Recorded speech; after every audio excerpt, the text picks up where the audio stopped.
A very good afternoon and welcome to this session of DLP program from IIRS. I am Shovan Chattoraj, scientist, Geosciences Department. I will be presenting on remote sensing applications in engineering geology, especially the recent advances. So, as such, to understand the concept of engineering geology, uh, the people who have attended my landslide related lecture, they must be remembering that where we have discussed about different rock properties, but here in engineering geology specifically we connote a concept called rock mass. It is not simply rock, it is called rock mass. So what rock mass is, what is the difference, why there are two terms, why it's not simple rock mass. In engineering geology we require rock mass. So that is basically rock, basically bounded by discontinuity surfaces all around. The discontinuities can be joint, can be fault, can be shear planes. So taking together, so they basically they basically limit the dimension of the rock, and that is why the rock mass as such is to be analyzed.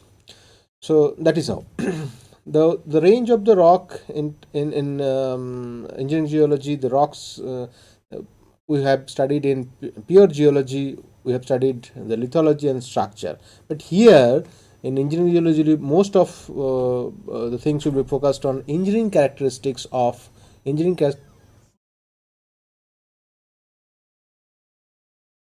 to make the full screen. So engineering characters of the rocks is something that we have to analyze here.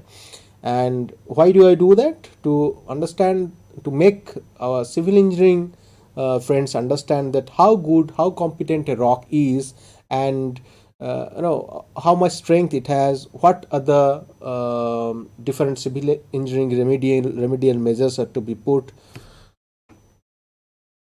This is a aerial photograph. It tells you, just to start with that, to give you an idea about what remote sensing data can help us with. So they basically shows different rock strata. The dark tone represents obviously the more clay rich horizons, and the brighter tones are sandstone. So sandstone, claystone, this alternation is there, as we have seen in many other geological incidences. There's a concept called flat iron. They are like your iron sepet, this triangular one. So if they are present on satellite, if they are present on satellite images, or if they are present in terrestrial photographs like this, you can get a good idea, idea about how the topography is behaving, the slope of the topography. From remote sensing images, even in the starting, you get to know that how the slope is behaving. Basically, where your the tapered end is there, opposite to that is where my slope, this topography has a slope, has a dip. So this way the topography or the rocks are dipping. That is why I have a tapered end here.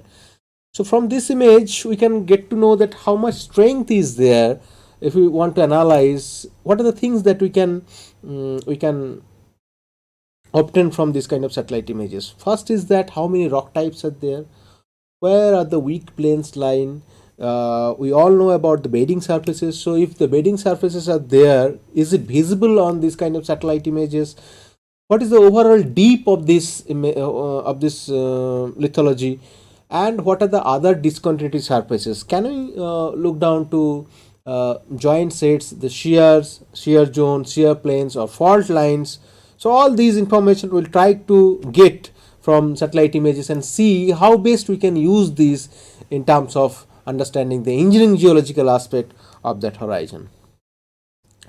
So slightly more on the theoretical aspect of engineering geology. Basically we need to know the layer thickness, the rock types, if you consider them as layers, what are the thickness of them.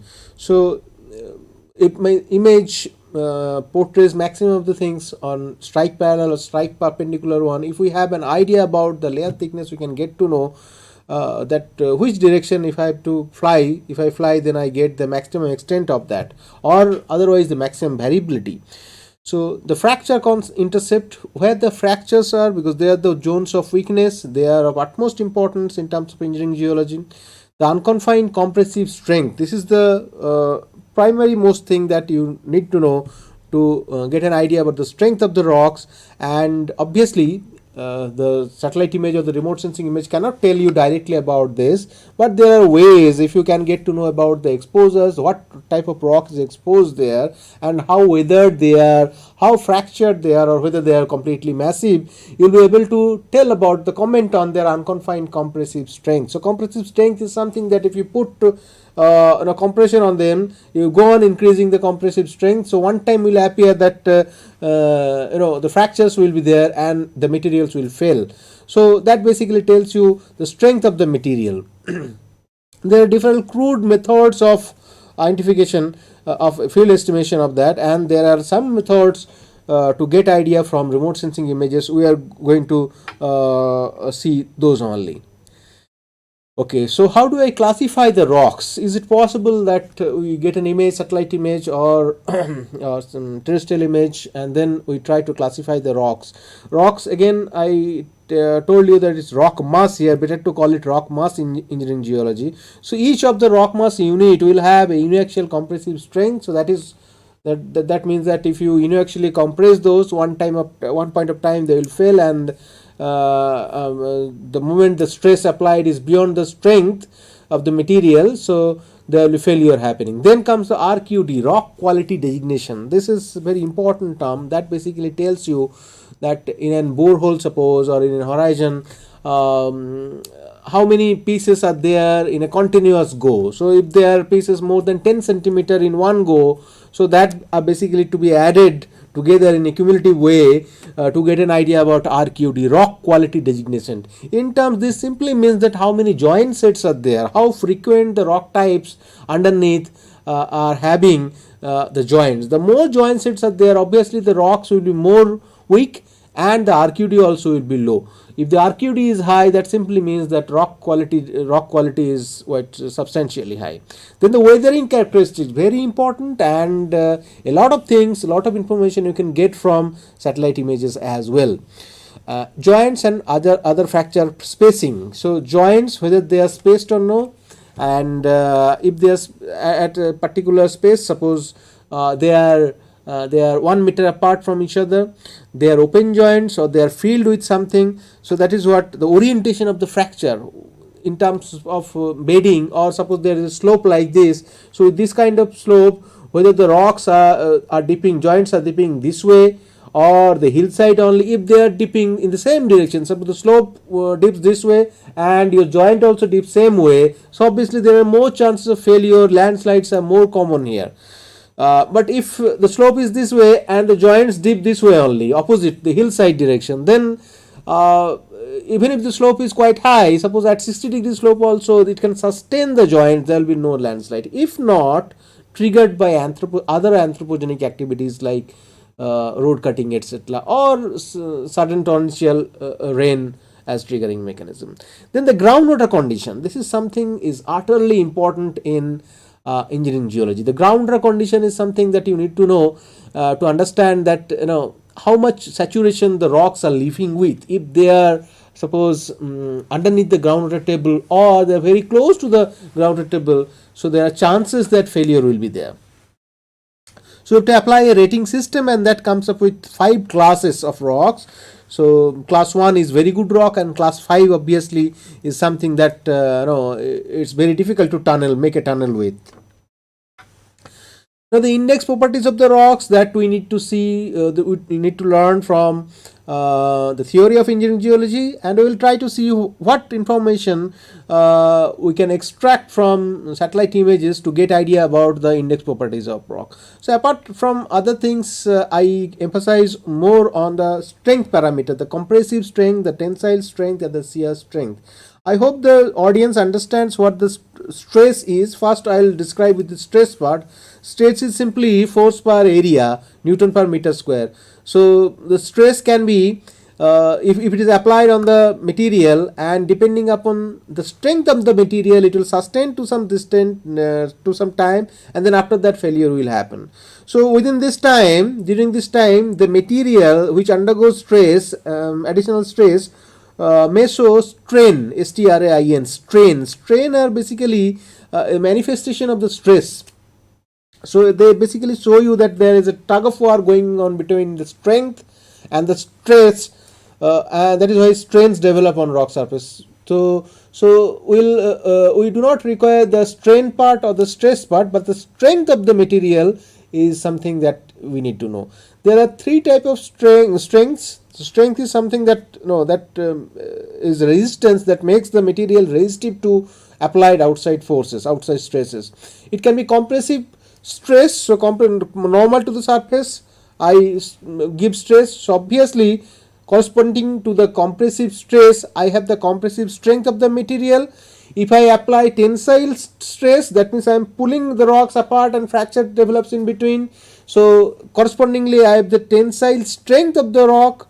And then if I put a shear force that is parallel to the surface, so that is how the shear force are basically responsible for your landslides to happen. So the shear strength of that material is to be superseded by the stress, applied stress, so that the landslide happens. So shear stress, the forces will be applied parallel to the surface.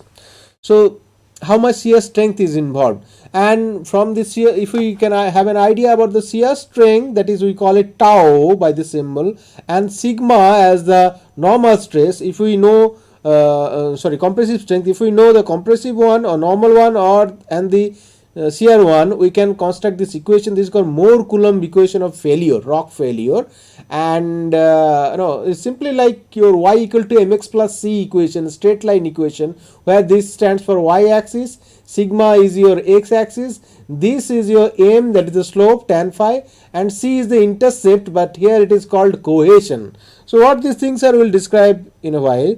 So before that, we need people to understand the classification of the landslide that I have already described in my previous class, and borrowing some ideas from there. Here we have what we have advanced level, what we have come up with is this. So I plot the sigma, that is the normal stress. So normal stress is basically you are pushing it like that, and that in turn gets me a shear stress. So obviously the more normal I get, more shear it will be, more shear stress it will be. So I get a straight line with a positive slope like this. So the intercept, this much will be my the cohesion. So this is my c, this is y equal to mx plus c, or here we call it tau equal to sigma tan phi plus c, this equation. So this c is this intercept, that is called cohesion. Cohesion is nothing but the binding forces, which basically, suppose you take a clay lump, and the clay lump will contain innumerable particles inside. So the togetherness, the binding force between them is the cohesion. So if I increase the cohesion, so the stickiness increases, the rocks are more difficult to make a failure with them. And if I make the cohesion less, that means suppose the beach sand you get from the beach, there is cohesion less almost.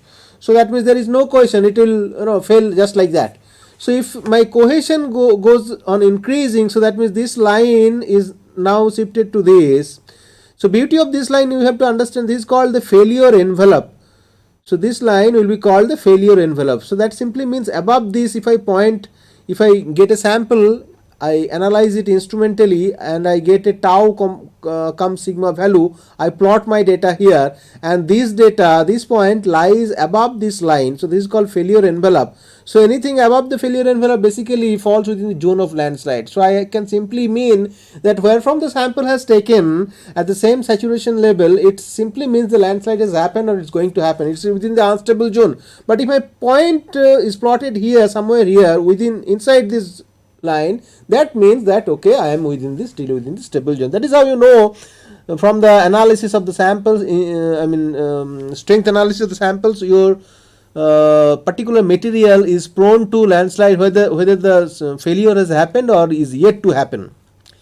Similarly, this part is the M part, that is slope of the line. So this slope, suppose phi angle, at the same cohesion I can make the line change its phi, so it will go to this line, this black line will now go to this blue position, fixed C, but my phi changes. So if my phi also changes, then this location of the sample, which was earlier above this line, now is under the line. So earlier it was failure, now it has become stable. So that is how, if I change if I shift this line, so that is how, if I change the cohesion or if I change the phi angle, I can tell that whether the material is stable anymore or it will fail.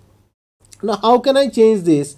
Changing cohesion is quite simple. So for changing cohesion, what you have to do, you have to add water. So if you add water, the cohesion, the togetherness of the particles basically they move apart from each other. So the bonds between them are destroyed virtually, and the cohesion goes down. So the line now moves from this origin close to the origin. So point which was here now it is lying above this line. So that means they are within the unstability zone. So that is how with adding water, the point which was earlier stable has now become unstable. So that is how, that simply means that why you have landslide in rainy seasons.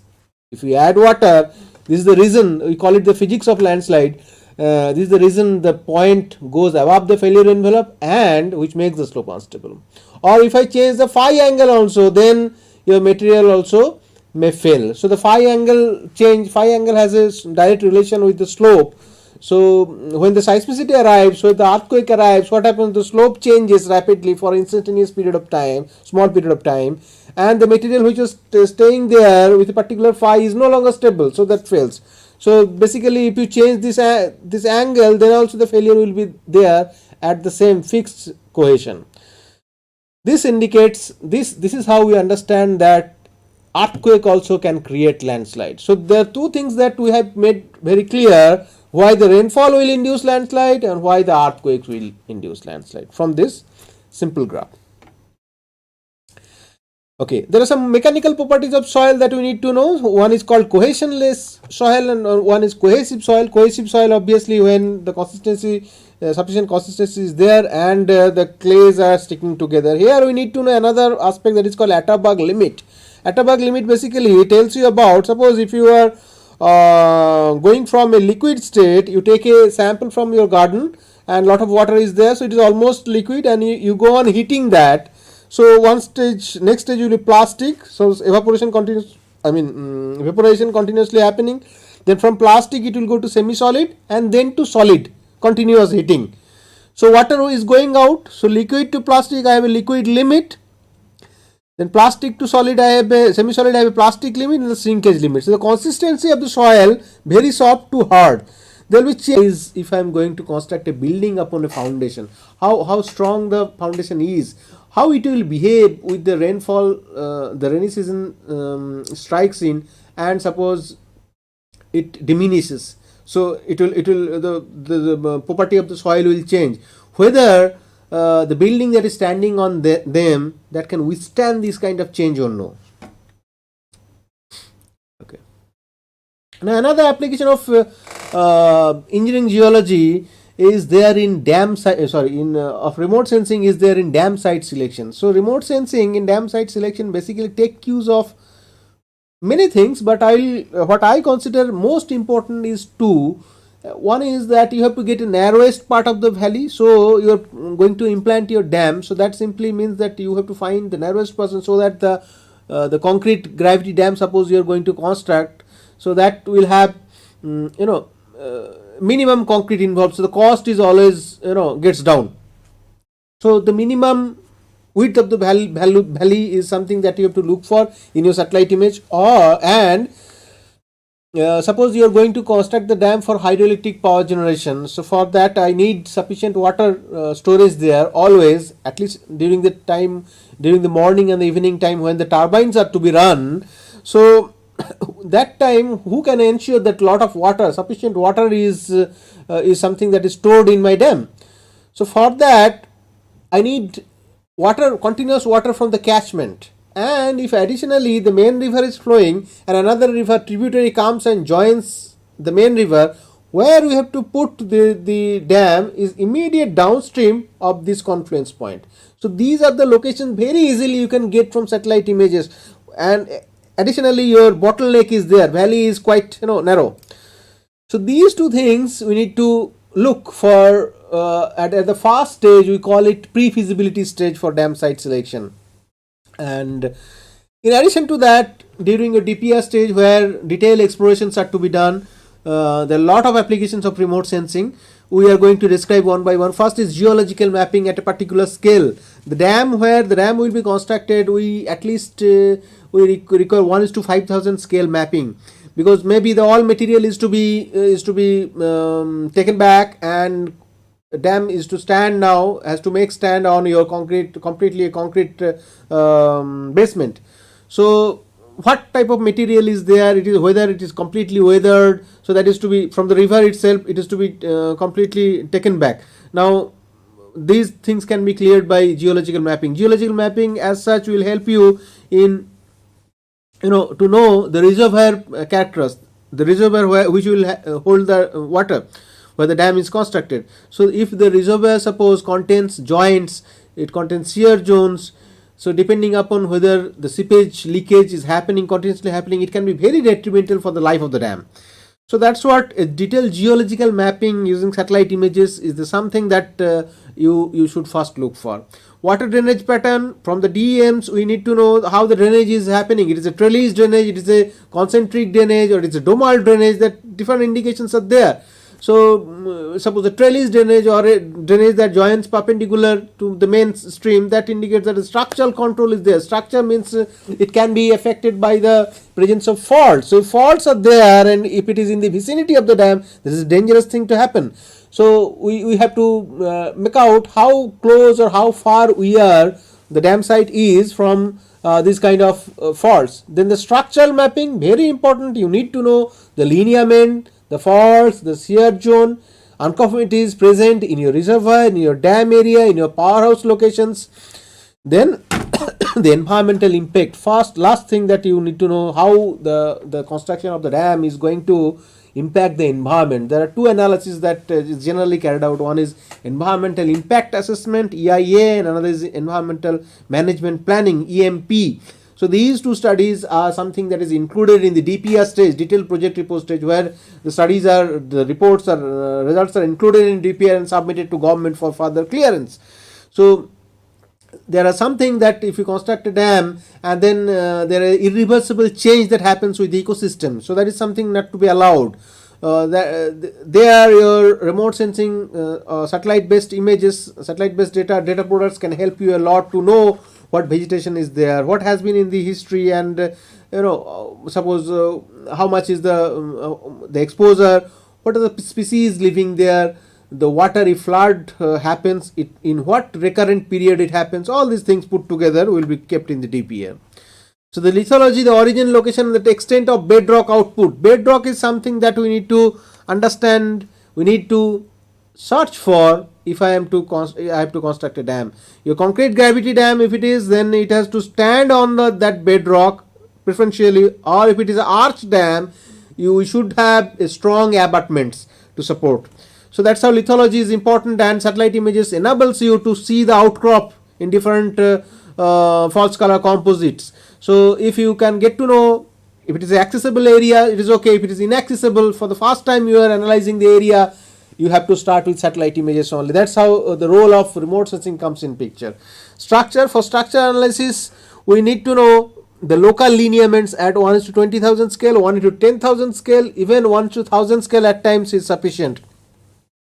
Then the type of the lineaments. What type of lineaments? There are morphological lineaments, that means simply ridges, linear depressions, valleys, or there will be tonal type, there will be dark tone continuous, so that also becomes a lineament. There can be vegetation type, vegetal boundaries, so particular two type of trees, they are occurring side by side, we get a lineament. There are pattern or texture, so boundary of pattern, texture, linear interpretations, interruptions of in patterns of texture. So fault is continuing, suppose, and that it vanishes, so that's why the linear interruption has happened. Land use boundaries also can happen, lineaments. So there are different varieties of lineaments. All the studies of the lineament pattern, especially which are due to the structural geology aspect, they are to be analyzed in detail for dam site selection. Please understand this.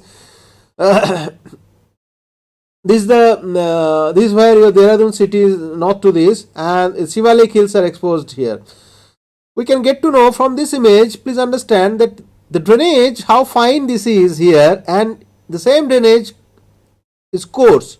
So obviously the material has to be sufficiently finer material there. From this kind of image analysis only you can tell that, please see, this side there is nothing happening, different type of vegetation, but this side where vegetation is slightly less and the rocks are exposed, this is obviously this area, though there is no tonal difference, this is obviously your finer grain material where your this this type of drainage is developed, and here hard rocks, comparatively large grain material is there where you get a coarse drainage. So there lies a boundary within the Shivalik. This basically perhaps is the boundary between middle and upper Shivalik. So this kind of zonation you can tell. As for the tectonic one or the structure one, please understand that this is a simple RCC, your FCC image of Doon Valley. So this is what we are seeing. The drainage difference was here. This is where your Himalayan frontal thrust will, this is the Indo-Gangetic plain, Himalayan frontal system, then your HFT rather, then your Shivaliks, and then your Doon gravel, YDG, ODG, Ondla Doon gravel, Yanga Doon gravel, and there comes Himalaya. So in between these two we have my MBT. There are local many faults in between, so that basically the area is structurally controlled or no. If I have to construct a dam here, which side we have to construct so that I can avoid maximum of this fault line or lineaments, all that. Similar thing, very clearly you can see how the fault line is going and how the lineament is there. The bifurcation of the lineaments. There are at least 3 sets of joints in this image. Joint sets in granite. How does it look like? From this image we can tell, this image and this image we can tell, with majority there is a lineament like this, east to northeast southwest one, and a perpendicular to this, and there are some tangential also in between. The lineament, how to get this lineament on a satellite image. This is a schematic representation of a lineament. Suppose a dike is there underneath and it's giving a lineament kind of expression on ground, over ground. So surface manifestation occurs in terms of alignment of the topography. Obviously there is a ridge-like feature, or the central part can be eroded also, no problem. Drainage, so drainage, obviously see this river is coming like this parallel to, and where the effect is diminished of the lineament, when the effect is diminished, this weathered material, gone, so this takes a least resistive path and flows like this. So from this kind of analysis we can tell that the straightness suddenly takes a perpendicular turn, so it's lineament control. So in terms of drainage, then vegetation, so a particular type of vegetation, you see these kind of trees are occurring all along this, all along the lineament only. Rest of the places is quite sparse or not that much of vegetation is there. Lineament zone possesses a greater depth of weathering. It has happened in this case where the zone itself is weathered. So the material what was there has been weathered. Okay. This is the list 3 image that shows you the hydrological different hydrological formations.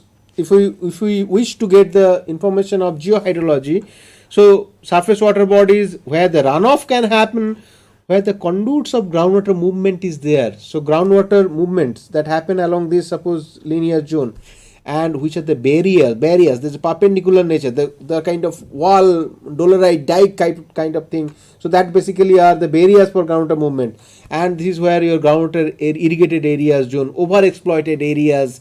So where because of the barrier, the groundwater basically cannot reach from this place to this place, and this gets you a dry landform. Continuing to what was there in your the remote sensing application for dam construction, watershed characteristics, something that is very important. We need to know how much area is available with the catchment. Where does the watershed lie? So if the watershed is sufficiently wide enough, and that means my catchment is sufficiently wide enough, it is amphitheater, it can hold sufficient water, rainwater, and then it can drain back to your reservoir. So this kind of analysis using DEM you can do. Study of surface drainage. On the surface, how much relays, gullies, shallow surface waters are there, whether the runoff is that much that it will not lead to groundwater, or in some cases groundwater is the main component and surface drainage is completely dry. So that basically is a condition any dam authority will not to look for. Study of the river geometry, what is the geometry of the river, where there are major plunge pools, where the depth is more, how the river is varying in thickness in terms of asymmetry. Then the study of sedimentation, how much material, the sedimentary silt material is coming in the water, reservoir water. Especially this becomes important when the rainy season is there. So during rainy seasons, what happens that lot of water, silt laden water is there, and that will basically get lodged, dislodged somewhere, get deposited at the dam side, upstream of dam, and this perhaps eats up the time, the life of the dam. And if this siltation process goes on, so where you have to draw your water from near the dam, they will be clogged.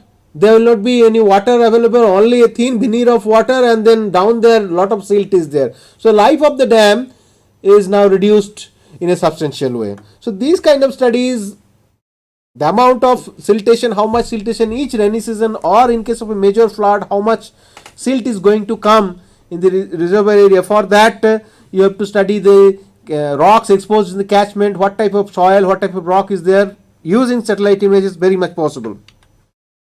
Please see a limestone interbedded with sandstone. So limestone, sandstone continues. If your catchment falls in this zone, is dangerous. Limestone, obviously, it may happen that there will be your what do you call that? There will be some coalescence of this vesicles. There will be sinkholes, potholes, and these make the groundwater, the surface water, go underground. Suddenly the river basically that disappears. So if this is there, then water basically will get reduced in my reservoir area, and that is dangerous. So not only that, from this kind of horizon where limestone sediment, limestone sandstone alternation is there, continuous alternation is there, the whatever happens with limestone, that is okay, but sandstone also get weaks over time, and the sand get dislodged, weaks, loose sand, and that contributes to the groundwater, that contributes to the surface water silt deposition. Soil survey erosion, important. Using remote sensing, we can understand what type of soils are exposed there, sandy soil, loamy soil, what is there, and if water is continuously flown on that, how much soil is going to be eroded. Or suppose the area where reservoir is going to come down, that will be permanently submerged. So if that area if it consists of a particular type of soil which when submerged is very easily eroded, then it is a problem. So the eroded soil again will get deposited in the dam site. Location and extent of the landslide, very important, and from satellite images you can very easily detect whether a landslide is actively occurring there, or it is in a dormant mode, or if you don't do a landslide hazard zonation the way I have explained it the other day, you can tell future also whether there is a potential of initiation of landslide from the banks of the reservoir. So that is important. Two things you have to take care of. One is that sometimes it happens, that from satellite image also you cannot get to know whether a landslide is there.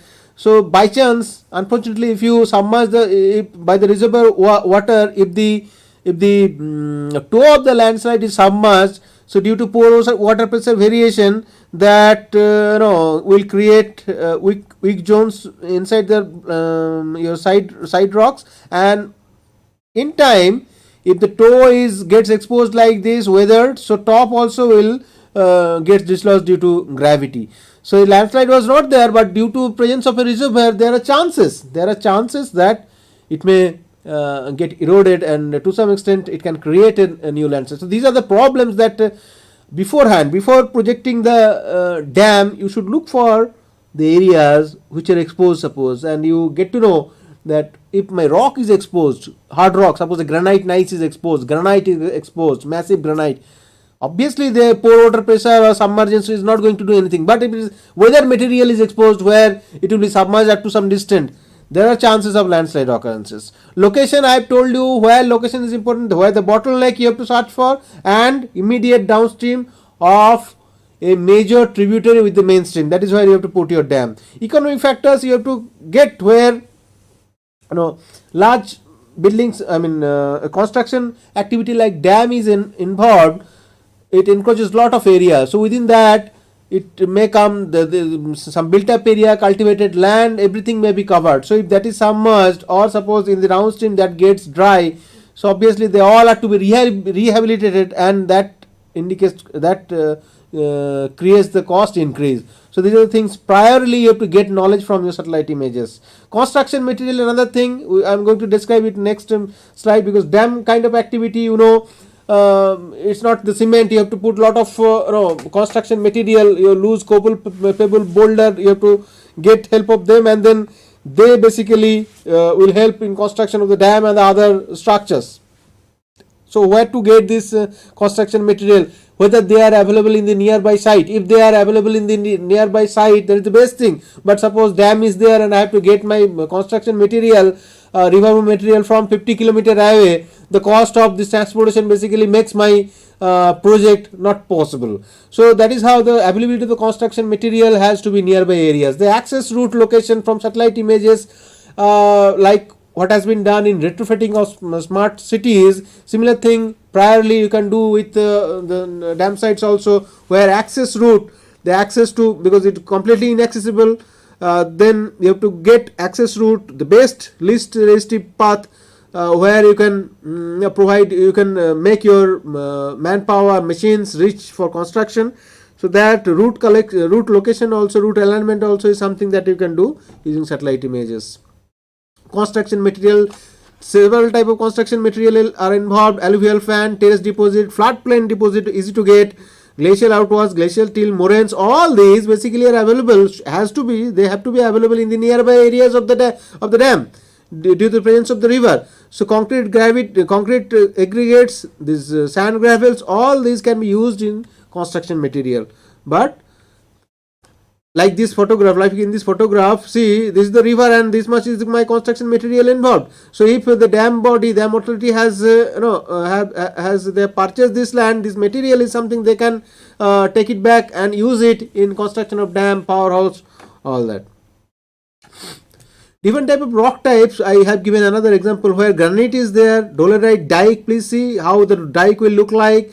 By now, using this this particular DLP program, you have seen how in satellite images different type of rock. It is a basic rock, it is a felsic rock. How to make, how to identify from satellite images. The dark tone basically and straight linear discordant feature will tell you that dike is there. Dike, here it is coming a linear feature. Basically it is a vertical dike. So anything in vertical 2D in surface, it will be a line only. So that's how it is appearing as line, and because of the composition, it is completely dark color. Then comes a quartzite band. Please identify very clearly the quartzite and the granite, how different they are. This is the quartzite, slightly bluish tint is there, and the granite, it is completely very bright. It is very bright. Then comes your limestone. So quartzite, limestone, then shell, variety of shell. This is a perfect photograph where simply by tonal and pattern association difference, you can get to know these many of rocks representation. Then again quartzite. So this same tone is coming here.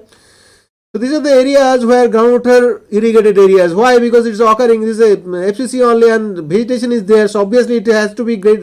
Groundwater available. Groundwater should be available in this area. That means the weak zones or a shear plane or a fault plane or a joint plane is there, which basically acts as a emanation, as a avenue for emanation of groundwater, and the roots also can pass, can reach those groundwater. So it has, the vegetation has developed in a particular fashion here. So analyzing this kind of satellite images, suppose you want to construct, you want to get any engineering geological marvel there, a dam or a suppose a factory or a powerhouse. If we have this kind of detailed information priorly, suppose mankind is yet to reach there by helicopter, there is no road there, but you have some idea where water is there, where there is a possibility of high groundwater storage, and which are the rocks exposed, where the river is there, and suppose where the dam is to be put, if at all it is to be. So alternate site like this, you get another site also, another 2-3 sites, and from those you get your most suitable site, most optimum one in terms of all aspects.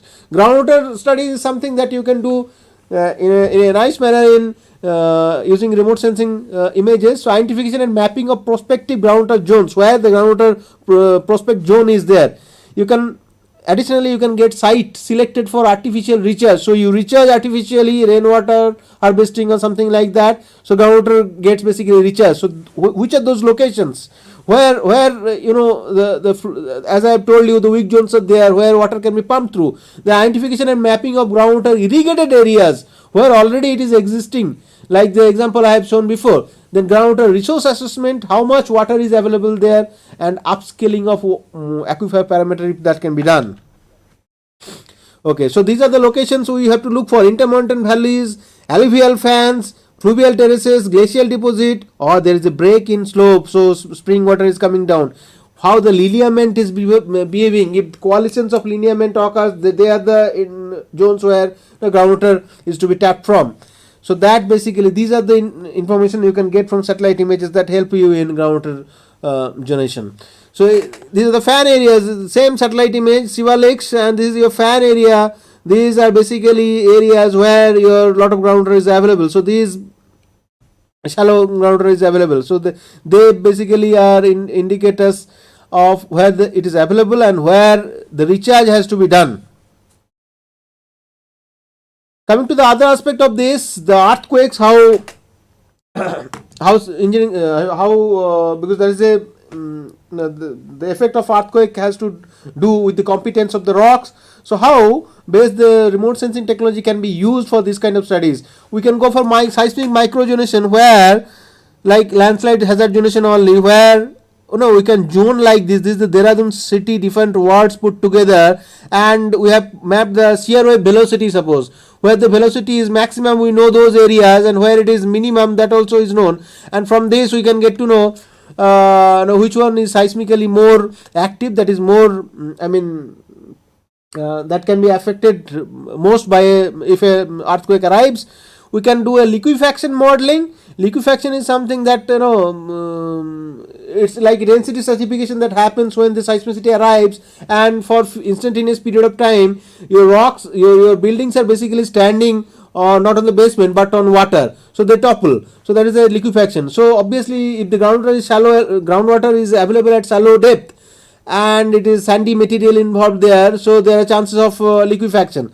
So this kind of liquefaction modeling also can be done. New tectonics, if the faults are new tectonic fault where active your tectonism is going on, deformation is going on, can be known. They are the areas which are definitely they are the zones of potential seismicity, generation of potential seismicity induced landslide hazard zonation. This is something that can be done. We'll describe it later. And co-seismic deformation that is happening alongside with your when the landslide when the earthquake happens, how it's going to disturb the rocks, and what are the deformation that is happening in groundwater happening in rocks. So that basically can be detected by Dean-Sir mechanism, and this tells you where the fringes are, where the subsidence will occur. As I was telling you, what happens with liquefaction, please understand this is the before earthquake pore water pressure, this is during earthquake. During earthquake, there is a co-seismic event. What happens, this water was available up to this much height, and now it has gone up. So any building standing here basically now will topple due to the pore water pressure. We have an event that is happened in 2001, 26 January, is famous Bhuj earthquake, and that has given us these photographs, AWIPS image, IIRS, Indian Remote Sensing Satellite data, and 26 is where the earthquake happened. Please see 23rd January satellite image. These are the sites, Run of Kutch. This is Run of Kutch, this color. Okay, and this is your Bhuj district. 23rd January, within these sand plains, you see there is nothing. 26th January, can you see this fluid emanation zone? A river like thing has started appearing. A river is very conspicuous on 29th January, but again on 4th February it goes back, so it vanishes. So by using this kind of maps, this has been done post facto or co-seismic, but if you have prior information and you can make a liquefaction hazard map like what we have done in landslide hazard, the possibilities are there that you know beforehand where the liquid emanation zones, where liquid will come up to the surface. If that is known, the location is unknown where the buildings can get damaged. So these locations, the evacuation has to happen first. So this information has to be known to the mitigation authority. the satellite image that is used for liquefaction study. There are updations also now. Cartosat 2 satellite images are available, or foreign satellite data like Pleiades gives you centimeter level accuracy, spatial resolution. That helps a lot in mapping of this kind of thing. The last thing that I'd like to cover using, there's another aspect that landslide will happen due to rainfall, and there is something called rainfall thresholding that I didn't cover in my landslide lecture. Here we will throw some light on that. Using satellite derived products or satellite based rainfall data, how best we can get a threshold. Threshold is what is the minimum occurrence of something beyond, if it is superseded, beyond which the incidents will happen. Please look at this, where it has the cumulative total rain versus time is plotted. This is the rainfall. So up to this amount of rainfall will be called critical intensity. So this is your critical intensity. Rainfall is happening this way, and then there is sharp rise in slope. So rainfall has increased in this phase. So that will be called your critical rainfall. After the critical rainfall, there will be landslide happening. So from the moment it got the critical intensity and the rainfall and the landslide really happened, this much of time will be called the critical duration. Beforehand, it will be called antecedent duration. My point is that we need to understand the importance of this part also. It may appear that landslide has happened due to the sharp rise, but it's not that. If this was not there, so the critical intensity never would have reached. So that's how, if satellite based data, if they can get you this much of 15-day antecedent rainfall data, that helps a lot to get this kind of curve, and that virtually tells you that when the landslide is really going to happen. To throw some more light, we are going to get a rainfall threshold equation. The rainfall threshold basically is a function of minimum intensity or duration of the rainfall. Intensity, by this I mean millimeter per hour, and duration in hour.